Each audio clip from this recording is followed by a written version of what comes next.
Finally, we're going to go to Louise Hill from the Isle of Wight County Press.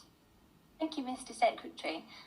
As local democracy reporter on the Isle of Wight, I have seen a mixed reaction to the app, but a main concern that keeps occurring is whether you can assure island residents who are wary of using the app and this technology that their data will be kept fully protected and private throughout this trial and going forward, and the government will be fully transparent with islanders about the way this app works.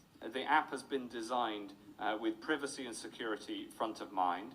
It's been signed off by the National Cyber Security Centre, who've been involved in its development. And I want to thank them and pay tribute to the work that they've done in ensuring that the privacy and cyber security is strong. The data is stored on an individual's phone, not by the NHS, until somebody finds that they've got symptoms, and then they need a test, and so they need to connect to the NHS, and then you need to, the NHS needs to contact those who you've been in contact with, and so this has the highest level of privacy built in to make sure that we can both reassure people in terms of privacy, but also that it can be effective and save lives. I don't know if you've got anything to add on that. Exactly right, Secretary, but just to be absolutely clear, the app itself doesn't hold any personal information. It just has information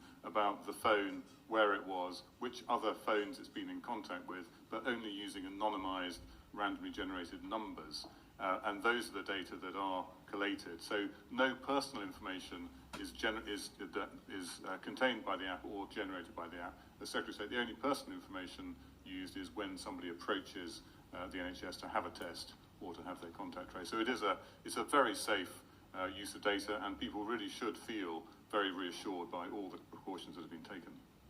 Thanks very much indeed. Thank you from the island. Have you got a follow-up? You've got it. Sorry, yes please. Not at all.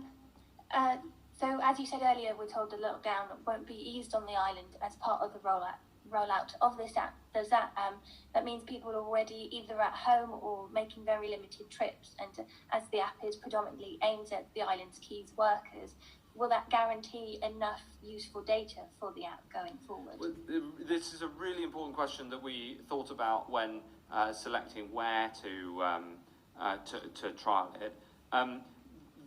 Because there's a busy hospital on the island, and there's other key workers, including those who work for the council, for instance, and in the other services, right across the board, there are interactions and there are new cases on the island, and so we think that it will be effective and it will be an effective place to pilot, but also we think that the test, track and trace system as a whole will be more effective when there are fewer new cases, because then when you do find a new case, we can really support that person, find out who they've been in contact with, and then contact all of those people. And it's quite